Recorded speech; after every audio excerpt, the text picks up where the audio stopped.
Levítico, ¿cierto?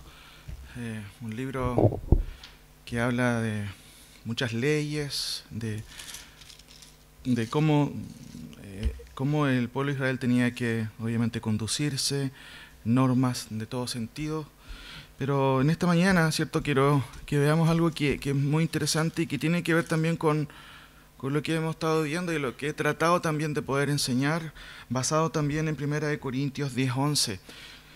Y estas cosas les acontecieron como ejemplo y están escritas para amonestarnos a nosotros, a quienes han alcanzado los fines de los siglos. Toda la palabra es útil para corregir, para redarguir, para instruir en justicia, a fin de que el hombre de Dios sea enteramente preparado para toda buena obra. Hermanos, en esta mañana quiero ver el progreso también del pueblo de Israel, cómo va avanzando y cómo va mostrando características que por supuesto son totalmente desaprobadas por Dios. Hemos visto cómo en la ruta del pueblo de Israel, desde su salida de Egipto, ha mostrado muchos pecados. Y Pablo dice, estas cosas se han escrito para amonestarnos a nosotros. Todo en la Biblia tiene una aplicación concreta para nosotros. El pueblo de Israel cayó muchas veces en la murmuración. ¿Murmuramos nosotros? Eso es una aplicación para nosotros. El pueblo de Israel se quejó todo el tiempo, ¿cierto? Mientras avanzaba hacia la tierra de Canaán, nos quejamos nosotros. Llegaron a ser idólatras, hermano. ¿Podemos en algún modo nosotros ser idólatras? Ahora, leamos, hermanos, nuevamente estos primeros versículos, ¿cierto? En donde notamos un hecho que es bien peculiar y que revela no solamente algo que ocurrió en algún momento en el contexto también de la santificación, del sacerdocio. Hay dos personas que caen en un error tremendo. El texto no dice mucho, pero lo que revela es bastante suficiente para nosotros hoy, en esta mañana, tomar algunas lecciones de ello. Dice Levítico capítulo 10, los primeros versículos. Nadab y Abiú, hijos de Aarón, tomaron cada uno su incensario y pusieron en ello fuego sobre el cual pusieron incienso, y ofrecieron delante de Jehová fuego extraño, que él nunca les mandó. Y salió fuego de delante de Jehová, y los quemó, y murieron delante de Jehová.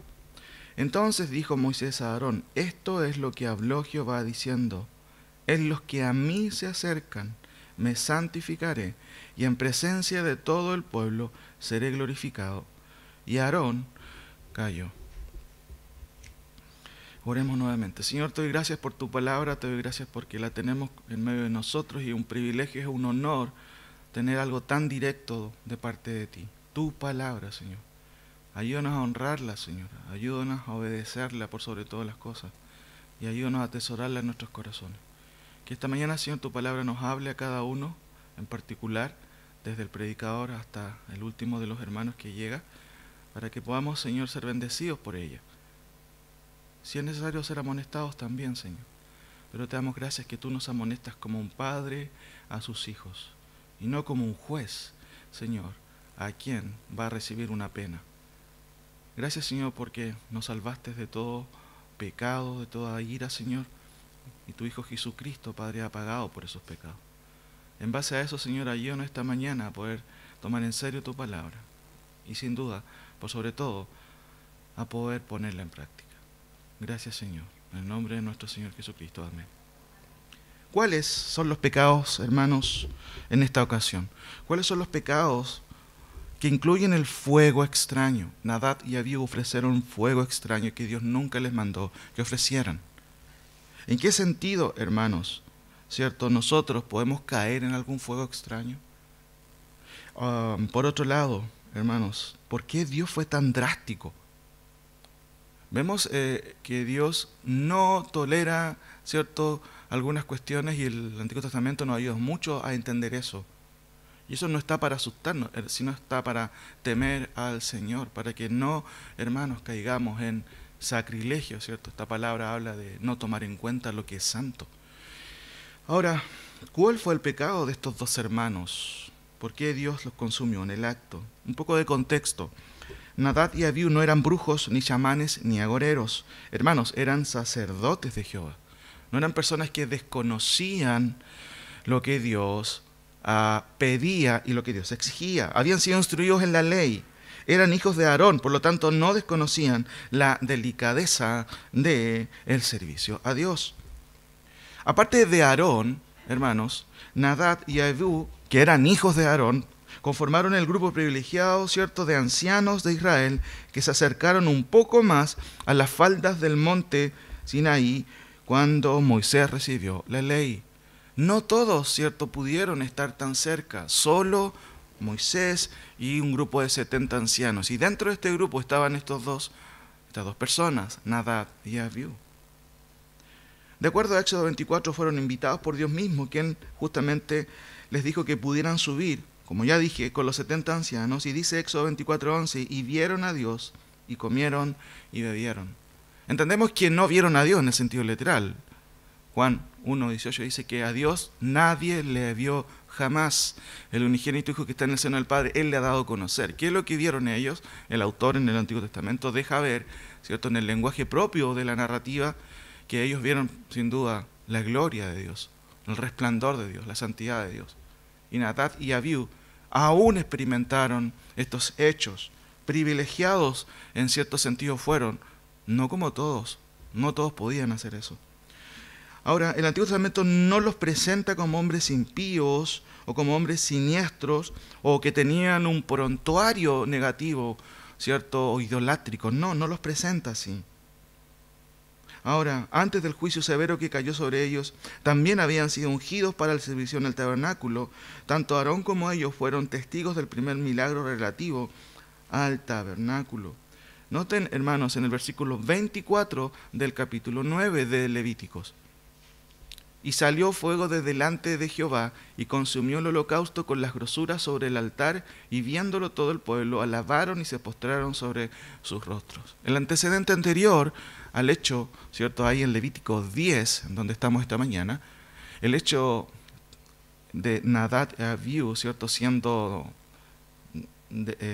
exterminados por Dios, lo antecede un acto, ¿cierto?, el primer sacrificio. El primer sacrificio en donde el pueblo obviamente vio el milagro del fuego consumir el holocausto.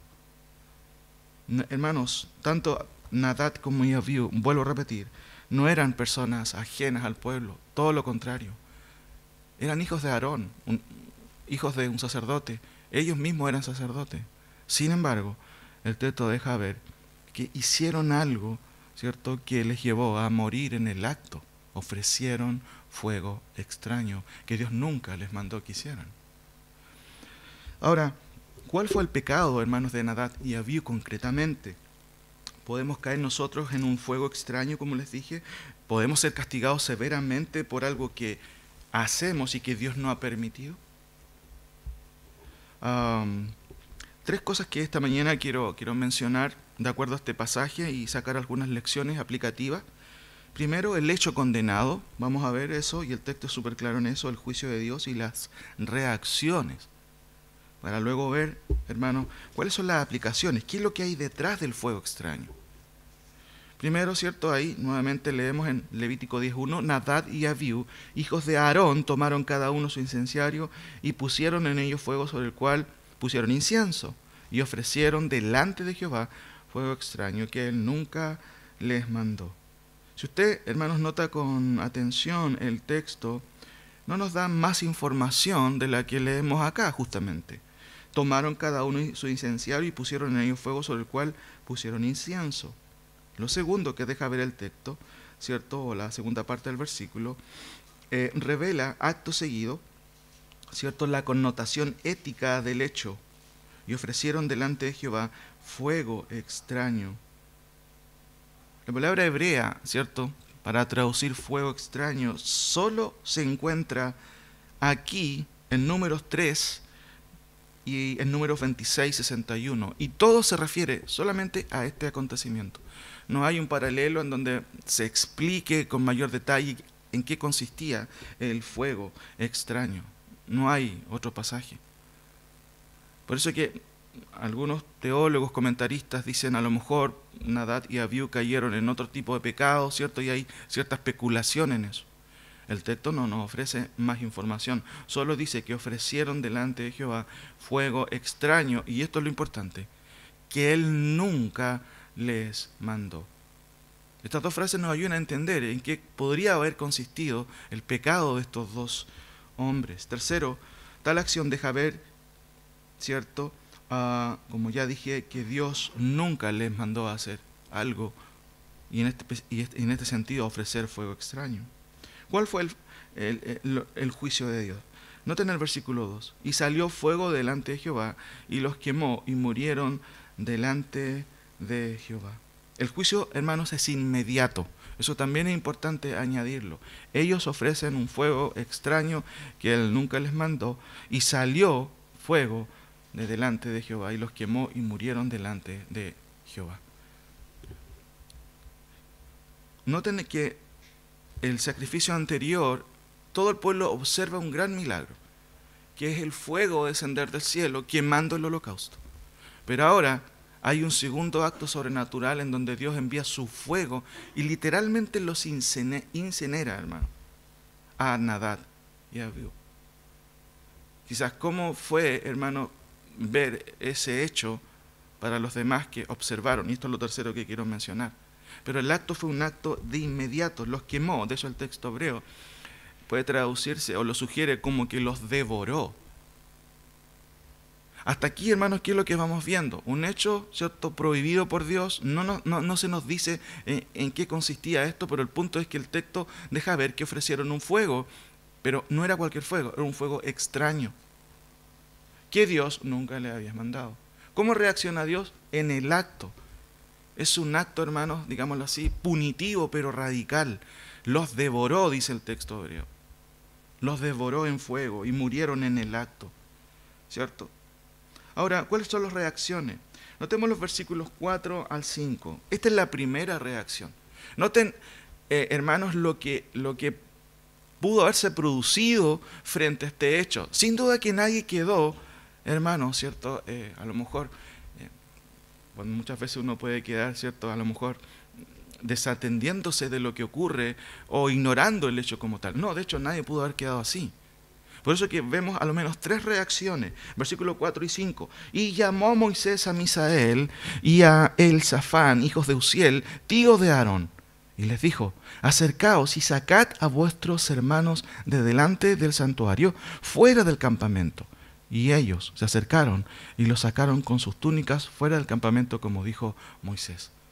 Quizás aquí no se revela mucho de que hubo una especie como de congoja, de tristeza. No, el acto en sí fue repentino, fue voraz, ¿cierto? Literalmente el texto hebreo dice que Él los devoró. Pero aquí no hay una procesión de pena, no hay tiempo para eso. Moisés en el acto actúa también, dice: saquen a sus hermanos. ¿Por qué? Hermanos, lo que había ocurrido era un juicio de parte de Dios. No había tiempo de hacer funeral, de cantar, seguramente no. Automáticamente sacaron esos cuerpos, ¿cierto? Y producto de ese hecho, obviamente, la primera reacción es actuar en base a lo que estaba ocurriendo. Este es un juicio de Dios. No fue un accidente, estas personas no murieron por la vejez, no, murieron por una temeridad. Hicieron algo que no debían haber hecho. ¿Cuál es la segunda reacción? Noten, hermanos, que hay una segunda reacción en el versículo 6 y 7. Entonces Moisés dijo a Aarón y a Eleazar e Itamar sus hijos: no descubras vuestras cabezas, ni rasguéis vuestros vestidos en señal de duelo, para que no muráis, ni se levante la ira sobre toda la congregación. Pero vuestros hermanos, toda la casa de Israel, sí lamentarán por el incendio que Jehová ha hecho. Ni saldréis de la puerta del tabernáculo de reunión, porque moriréis, por cuanto el aceite de la unción de Jehová está sobre vosotros. Y ellos hicieron conforme al dicho de Moisés. Ahora, hermanos, ¿qué notamos aquí nosotros? Noten que notamos una segunda reacción. Moisés lo primero que hace es llamar, justamente, de acuerdo a los versículos 4, llamó Moisés a Misael y a Elzafán, hijos de Uziel, tío de Aarón. ¿Para qué? Les ordenó, ¿cierto?, que sacaran justamente los cuerpos. Ahora, ¿qué notamos nosotros en la segunda reacción? Versículos 6 y 7. Entonces Moisés dijo a Aarón y a Eleazar e Itamar sus hijos: no descubráis vuestras cabezas, ni rasguéis vuestros vestidos en señal de duelo. Moisés lo que hace, hermano, es no hagan duelo. Estas personas no han muerto, ¿cierto? No han muerto en relación a algún pecado, no han muerto no han muerto producto de la vejez, producto de un accidente. Han sido, hermanos, personas que no consideraron la santidad de Dios. Así que no hagan duelo por ello. Puede parecer duro eso, hermano, pero el texto es súper claro en señalarlo. Entonces Moisés dijo a Aarón y a Eleazar y a Itamar sus hijos: no descubráis vuestras cabezas, ni rasguéis vuestros vestidos en señal de duelo, para que no muráis. Noten, hermanos, la sentencia. No se les ocurra, ¿cierto?, hacer duelo, porque los que acaban de morir, murieron por el justo juicio de Dios. Lo más probable, la señal de duelo pudiera haber dicho, ¿cierto?, pobrecitos, murieron. Pero lo que Dios no quería dejar en la memoria colectiva del pueblo es: no, estos hombres, Nadab y Abiú, no eran inocentes, merecían el juicio de Dios. Hermano, esta situación puede ser totalmente, intolerante para el mundo en que vivimos, para la imagen que tienen las personas acerca de Dios. Y por eso para muchos, ¿cierto?, cuando leen el Antiguo Testamento, llega a ser justamente como Jesús mismo dice en el Nuevo Testamento, un escándalo para muchas personas. ¿Cómo puede ser posible que el Dios del Antiguo Testamento sea un Dios severo? Eso dice la gente. El punto, hermano, es que esta gente no considera la santidad de Dios. Y ese es el gran problema del mundo actual. Y a veces, es algo que nosotros no consideramos, la santidad de Dios, al acercarnos a su casa de oración, al acercarnos a su presencia. Noten que el texto dice, vuelvo a repetir: no hagáis duelo, para que no muráis, ni se levante la ira sobre toda la congregación. Pero vuestros hermanos, toda la casa de Israel, sí lamentarán por el incendio que Jehová ha hecho. No es que el Señor esté, hermanos, prohibiendo a lo mejor la expresión en este sentido de dolor, pero Él quiere dejar claro a la congregación: estos hombres no eran inocentes. Ahora, ¿cuál es la tercera reacción? Noten el versículo 8 al 11. Y Jehová habló a Aarón. ¿Quién era Aarón? Hermano, Aarón era el padre de Nadab y Abiú. Por supuesto que él no experimentó el hecho como los demás. Él era el padre. Los había criado desde pequeños. Había sido instruido por él mismo. Eran sus hijos. Pero Dios tiene palabras especiales para el Padre. ¿Qué le dijo, hermano? Noten ahí su Biblia. Y Jehová habló a Aarón diciendo: tú y tus hijos contigo no beberéis vino ni sidra cuando entréis en el tabernáculo de reunión, para que no muráis.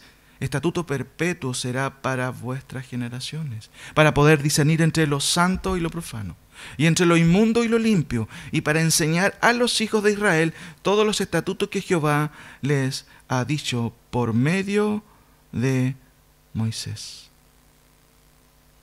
Noten, hermanos, lo que hace el Señor. Habla con Moisés y le dice, vuelvo a repetir: tú y tus hijos contigo, el resto de los hijos que tenía Aarón, no beberéis vino ni sidra cuando entréis en el tabernáculo de reunión, para que no muráis. Estatuto perpetuo será para vuestras generaciones. ¿Para qué? Para poder discernir entre lo santo y lo profano, y entre lo inmundo y lo limpio. Algunos teólogos creen que el pecado de Nadab y Abiú fue que ellos, ¿cierto?, se emborracharon y entraron a hacer el sacrificio a Dios en ese estado. ¿Por qué razón? De acuerdo al versículo 9. Porque el énfasis de este versículo es: enséñales a tus hijos, por favor, ¿cierto?, que no beberéis vino ni sidra cuando entréis en el tabernáculo. El texto nos da más clarificación de eso. Puede ser una opción. Puede que estos hombres se emborracharon, no tomando en serio, obviamente, el tabernáculo, y confundieron seguramente los fuegos y ofrecieron algo que Dios no les había mandado. Puede ser una opción. Sin embargo, y aquí vamos con algunas aplicaciones concretas, hermano. ¿Qué es lo que hay detrás de este fuego extraño? ¿Por qué Dios fue tan severo con ellos? Y por último, ¿en qué sentido nosotros podemos estar ofreciendo un fuego extraño? Y Esta mañana, hermanos, quiero hacer una aplicación basada solamente en 3 aspectos que podemos deducir también de este hecho. Vuelvo a repetir, en Levíticos 10, ¿cierto? Y en el contexto en general, no se nos ofrece más información, pero lo que es claro es suficiente para poder establecer al menos 3 ideas que quiero compartir con ustedes. Primero, detrás de un fuego extraño está presente la anarquía en sus grados preliminares. ¿Qué es la anarquía? Hermanos, en palabras sencillas, es saltarse las reglas. Saltarse las reglas. ¿Cómo empezó el estallido social?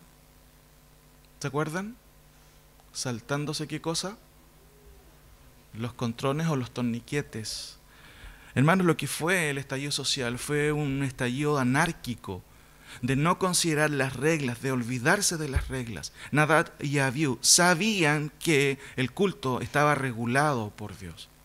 Y lo que ellos hacen, y esto de una otra manera encamina lo que es el fuego extraño, el no considerar las reglas, el saltarse los conductos regulares.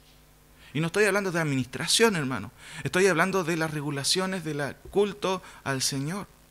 Y específicamente en este sentido, Nadab y Abiú no eran ignorantes, conocían la seriedad que investía el ser sacerdotes, pero no tomaron en cuenta que había reglas, había normas, habían prescripciones específicas para el culto. Se les ocurrió ser autónomos. Vuelvo a repetir, detrás de todo fuego extraño hay una autonomía que me lleva a hacer las cosas a mi manera y no considerar las reglas que Dios estableció en su palabra. ¿Y qué tiene de malo que yo haga esto? ¿Qué tiene de malo que yo haga esto otro? Hermanos, ser autónomos es algo peligroso, sin duda. Tiene un aspecto positivo. Por ejemplo, cuando hablamos de nuestra libertad civil, cuando hablamos de, por ejemplo, de la propiedad privada, o cuando hablamos de la capacidad de emprendimiento, que es bueno ser autónomo, ¿cierto? Pero hay un aspecto, hermanos, en que ser autónomos, por supuesto, no es correcto. Y específicamente cuando hablamos del culto. Nadie, hermanos, puede ofrecer un culto que esté ajeno a lo que Dios ha establecido. No, yo voy a hacer un culto de esta manera, voy a hacer un culto de esta otra manera. No estoy hablando de la liturgia en sí. Cantamos 3 himnos, hay avisos, pasa el pastor. No estoy hablando de eso, hermano. El culto a Dios está zanjado, ¿cierto? En la palabra del Señor, está clarificado. ¿De qué manera? Debemos entrar con respeto, con santidad. No es casual, hermanos, que el versículo 9, ¿cierto? Dios mismo tenga que tomar el micrófono y decirle a Aarón, no, ¿cierto? Beberéis vino ni sidra. ¿Por qué razón? Noten, para poder discernir entre lo santo y lo profano, y entre lo inmundo y lo limpio. Noten que el énfasis del Señor aquí, de Dios mismo, es tener la capacidad de no confundir las cosas. Hay cosas que son santas, hay cosas que son profanas. Cuando uno mezcla las cosas, cae en lo que se conoce como un término moderno, en lo que es el sacrilegio, el tomar en cuenta las cosas que son santas para Dios. Ahora, es importante no confundirnos en esto, hermano. Las cosas materiales no se santifican, las vidas se santifican. Hace un tiempo atrás, bueno, hace bastante tiempo atrás, había una creencia, puede que exista todavía. No puedes tocar nada con esa guitarra que no sea espiritual, porque esa guitarra está entregada y santificada para el servicio de Dios. Hermano, eso es algo muerto. ¿Qué dice Pablo en Romanos 12? Que presentéis ¿qué cosa? ¿Se acuerdan? Vuestros cuerpos en sacrificio vivo y agradable a Dios, que es vuestro culto racional. Lo que tú debes santificar es tu cuerpo, tu mente, tu corazón. Las cosas materiales están muertas.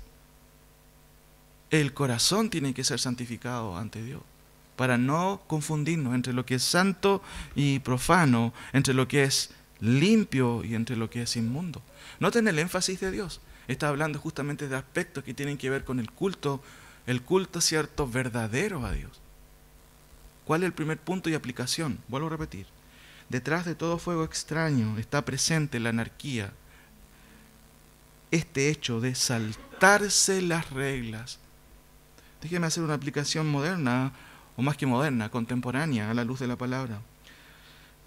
Vuelvo a repetir, la autonomía es buena cuando hablamos de nuestra libertad civil, cuando hablamos de la soberanía de los países, pero cuando hablamos del culto, hermanos, no podemos establecer nuevas ideas. Dios estableció los principios que deben regir la adoración de Dios. ¿Por qué no podemos tener una pastora esta mañana predicando? Quien estableció las reglas dice lo siguiente: porque no permito a la mujer enseñar ni ejercer dominio sobre el hombre, sino estar en silencio, dice el texto. ¿Por qué hay lugares en donde quien predica es una mujer? Si Dios estableció las reglas del culto. Hermanos, es increíble que veamos esto nosotros dentro del contexto evangélico, cuando Dios estableció las normas de cómo debe ser el culto. Este es solamente un ejemplo, nada más, de muchos otros ejemplos que podemos mencionar. Primero, entonces, ¿cuál es la aplicación de esto? ¿En qué sentido tú y yo podemos caer en un fuego extraño? Cuando tú y yo nos saltamos las reglas establecidas en su palabra. Segunda cuestión, detrás de cualquier fuego extraño también está presente una nueva tolerancia hacia la doctrina. Seguramente Nadab y Abiú eran de los que decían, bueno, la doctrina no es tan importante, cuando la doctrina es el resumen sistematizado de las reglas de Dios, de la voluntad expresada de Dios en su palabra. Hermanos, debemos enseñar doctrina porque así lo demanda Dios, no porque, no sé, somos fanáticos de la doctrina. Debemos enseñar doctrina, hermanos, porque son las reglas de Dios. Debemos enseñar doctrina porque es la forma en que Dios estableció para que entreguemos un culto verdadero a Dios. Pablo escribe a Timoteo en el capítulo 1, versículo 3. Como te rogué que te quedases en Éfeso cuando fui a Macedonia, ¿para qué? ¿Se acuerdan? Para que mandases a alguno que no enseñen diferente doctrina.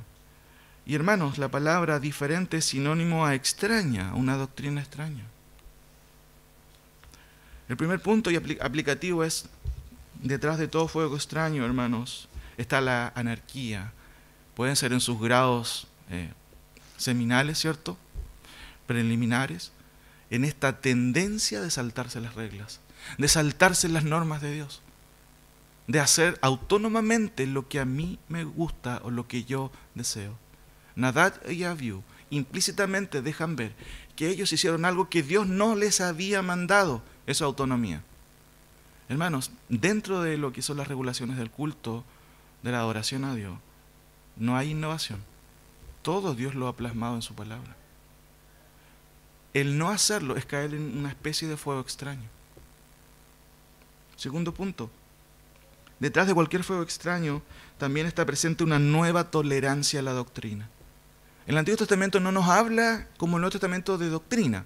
El Nuevo Testamento sistematiza la doctrina. En el Antiguo Testamento lo que vemos son muchos hechos que a la luz justamente de esos acontecimientos dejan ver primero el carácter de Dios. Hermanos, cuando Dios manda fuego y los devora en el acto, ¿qué observamos en ese hecho? El carácter de Dios. No podemos jugar con Dios, hermano. No podemos tomar a la ligera a Dios.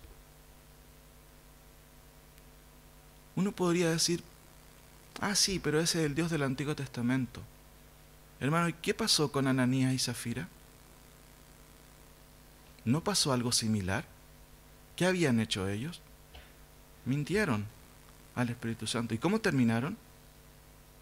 Ambos, hermanos, murieron en el acto por haber hecho un acto de temeridad.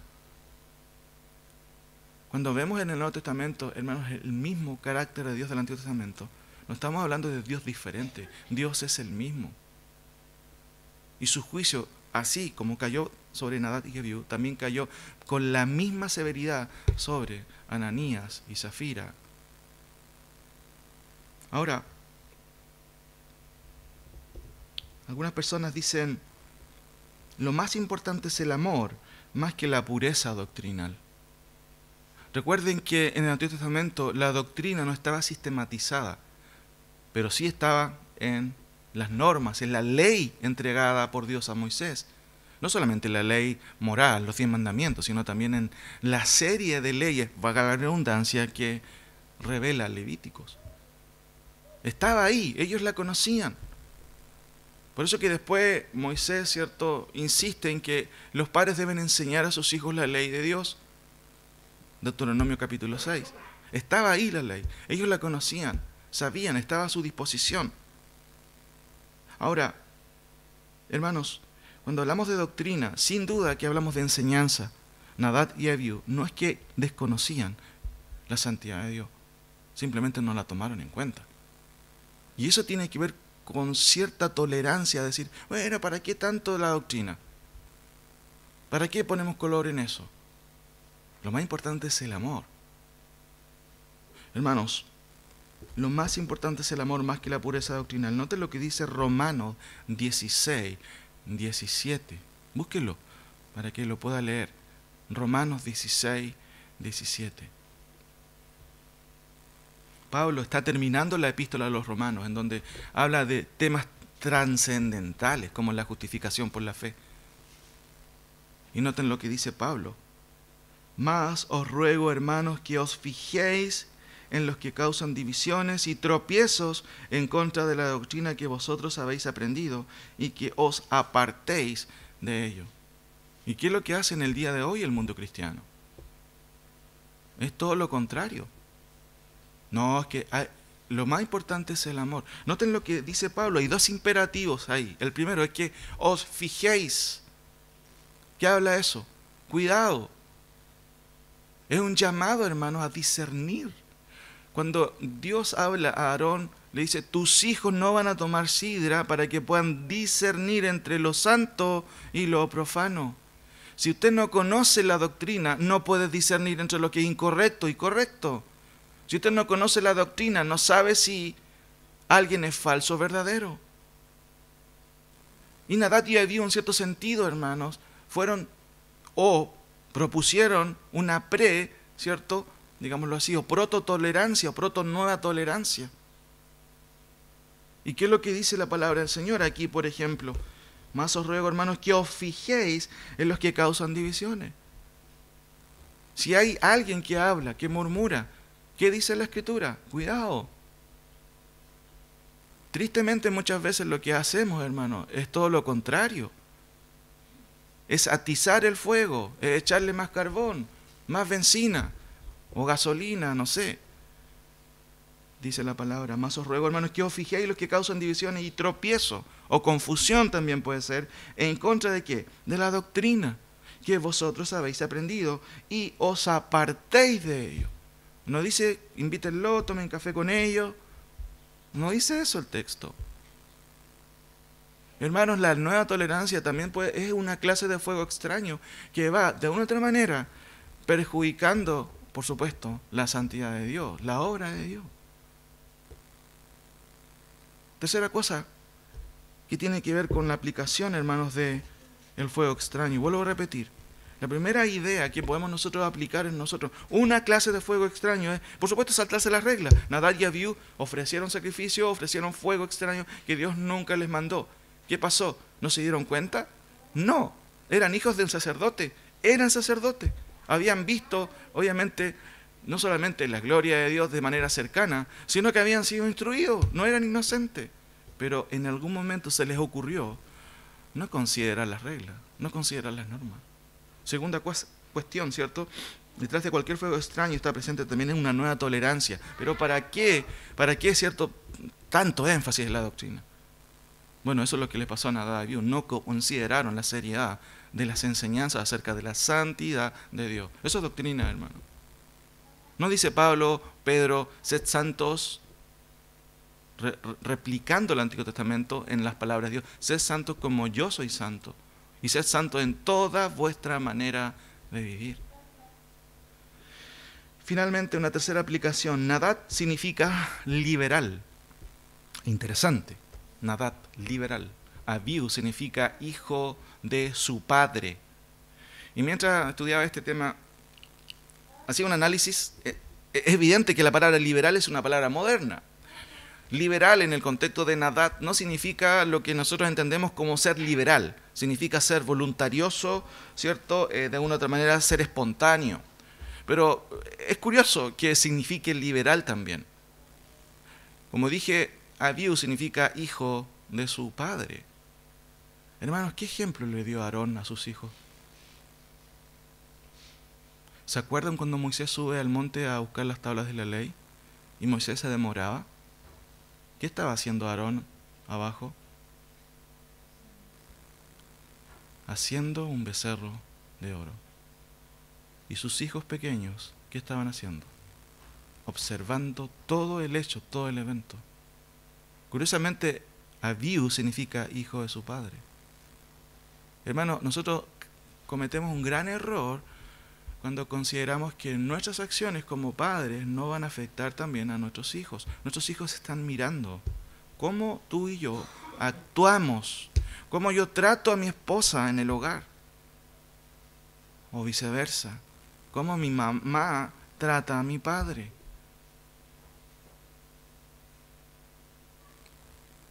Muy hermanos, muy importante es considerar esto. Sin duda que a Nadab y Abiú vieron a su padre la falta de carácter de su padre al permitir una idolatría en su momento. Ahora, volviendo un poquito al tercer punto de la aplicación, Nadab, dije, significa liberal. Ahora, y aunque el sentido de liberal aquí es de espontaneidad, de voluntariedad, no deja de ser curioso porque aunque el texto no revela claramente cuál fue el pecado de ellos, sí deja ver un liberalismo evidente en la expresión: ofrecieron fuegos extraños que Dios nunca les mandó. Ahora, ¿qué es el liberalismo moderno? Porque el liberalismo es un movimiento teológico que surge en Alemania, ¿cierto? En donde empiezan justamente a tomar la palabra de Dios de una manera bastante humanista y superficial. Entre otras cosas, hermanos, ¿qué es un liberal? Es alguien que baja el estándar de la doctrina, es alguien que relativiza los imperativos de Dios, es alguien que no toma en serio la santidad de Dios ni la que Dios exige. En el día de hoy, hermanos, en Europa es un desastre el mundo evangélico. Las iglesias históricas, luteranas, anglicanas, hay pastoras, ¿cierto? De hecho, hay ministros homosexuales incluso, hermano. En Chile, la iglesia luterana es un desastre también. Ahora, la idea de ser liberal, hermano, es no considerar la seriedad ni la santidad de Dios tampoco. Por eso que aquí hay un tercer aspecto en que podemos caer en este fuego extraño del liberalismo. ¿Notaron qué es lo que finalmente Dios les dijo a Aarón, hermanos, en el versículo 8 y 11? Volvamos a leer ese versículo. Y Jehová habló a Aarón diciendo: tú y tus hijos no beberéis vino ni sidra cuando entréis en el tabernáculo de reunión, para que no muráis. Estatuto perpetuo será para vuestras generaciones, para poder discernir entre lo santo y lo profano, y entre lo inmundo y lo limpio, y para enseñar a los hijos de Israel todos los estatutos que Jehová les ha dicho por medio de Moisés. Estatutos, hermanos, es también un sinónimo de doctrina. ¿Pero para qué? Para discernir entre lo profano, hermanos, y lo santo. ¿Y qué es lo que hace el liberalismo? El liberalismo no es solamente un pensamiento ajeno, es toda una estructura, hermanos, y estilo, entre comillas, de cristianismo distorsionado. ¿En qué sentido, hermanos, nosotros podemos caer entonces en un fuego extraño? En esta mañana he mencionado tres cuestiones que tienen que ver y que pueden llevarnos a este camino peligroso del ofrecer un fuego extraño. Primero, el ser anárquicos. Nadie es anárquico de la noche a la mañana. Empieza diciendo: ¿por qué tengo que obedecer las reglas? Nadab y Abiú hicieron algo opuesto a lo que Dios había revelado. Se saltaron las reglas de Dios. Segunda cosa que debemos tomar en cuenta: detrás de cualquier fuego extraño hay una nueva tolerancia, ¿cierto? Que no es realmente una tolerancia correcta, sino que está, ¿cierto?, imbuida por la no consideración de lo que Dios considera, ¿cierto?, santo, y que no podemos pasar por alto. Esta nueva tolerancia, ¿cierto?, que en el día de hoy está muy de moda, ¿cierto? Nuestro país se está derrumbando con nuestra nueva tolerancia. ¿No han escuchado al presidente? Porque no permitiremos, en otro discurso, porque no permitiremos, después en otro discurso, porque no permitiremos. Y hermanos, ¿cómo va el alza de la delincuencia en nuestro país? Cada vez está peor. Desde el punto de vista bíblico, hermano, no hay nueva tolerancia. Tú no puedes jugar con Dios, no podemos jugar con Dios. Y hacer lo que queramos, no podemos hacerlo. Y tercero, hay una especie de liberalismo también en el pensamiento de lo que constituye también otro tipo de fuego extraño.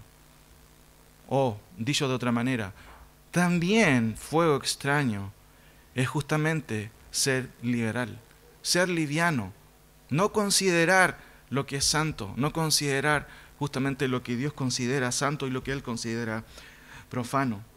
Esta idea, ¿cierto?, de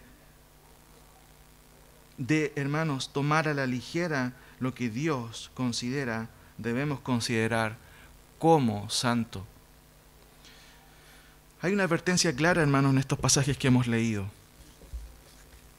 Saltarse las reglas. Dios estableció cómo es el culto.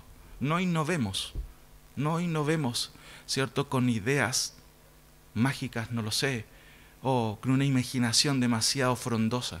No, hermanos.